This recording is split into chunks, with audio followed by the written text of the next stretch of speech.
দীর্ঘ ১৬ বছরের জুলুম নির্যাতন ও দীর্ঘতম অবরুদ্ধ জুলাইয়ের পর বুক ভরে শ্বাস নেয়ার দিন ৫ আগস্ট ২০২৪। দলমতের বাইরে এই তারিখটির অভিন্নতাকে তুলে ধরতে ৫ ও ২৪কে অ্যাম্বিগ্রামের আদলে এমনভাবে লেখা হয়েছে যাতে এন্ট্রি অথবা এক্সিট যে যেদিক থেকেই দেখুক একই রকম দেখে।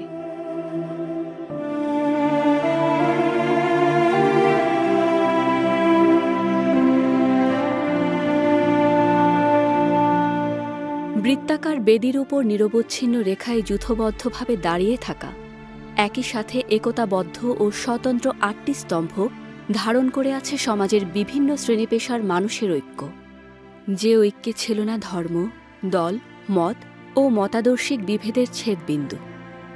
সবাই মিলে একটাই পক্ষ, বাংলাদেশ। যে বাংলাদেশের নাগরিক আকাঙ্ক্ষা এসে কেন্দ্রীভূত হয়েছে এক দফায়, গোলাকার কলামটি যার স্মারক। দেখে মনে হয় যেন জুলাইয়ের গাজীরা সুরক্ষা বেষ্টনের মতো আগলে রেখেছে জুলাইয়ের শহীদদের। এই শহীদেরা শুধু কোনো সংখ্যা বা বর্গ না, তারা কেউ আমাদের ভাই, কেউ বন্ধু, কারো মেয়ে, কারো বা বাবা। আমাদের মাঝে যে ওরা নেই, সেই শূন্যতাই যেন খোদাই করে রাখা হয়েছে পুরো কলাম জুড়ে।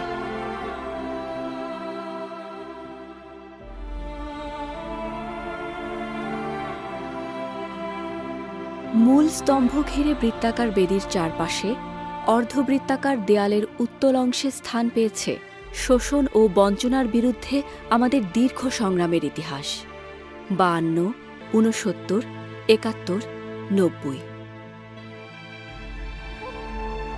অবতল অংশে তারই ধারাবাহিকতার শেষ লড়াই, জুলাই গণ অভ্যুত্থান।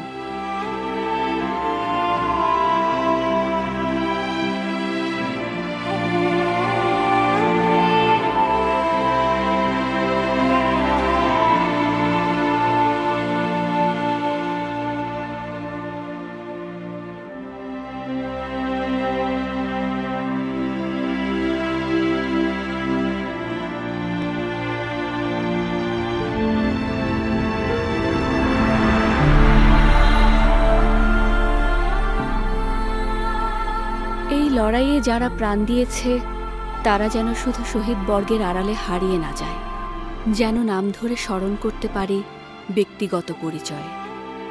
আবু সাঈদ, মুগ্ধ, আনাস, তনিমা, রিয়া, রাজু। সিম্বলিক কবরগুলো আমাদেরকে ওদের আত্মত্যাগের আরও মুখোমুখি দাঁড় করিয়ে দেয়, যেন রুহের আরও কাছাকাছি আনে। যে বর্ষায় ওরা প্রাণ দিয়েছে, সেই বর্ষায় যেন ওদের জন্য লাল কৃষ্ণচূড়ার অঞ্জলি বিছিয়ে রাখে, শ্রদ্ধায়, ভালোবাসা।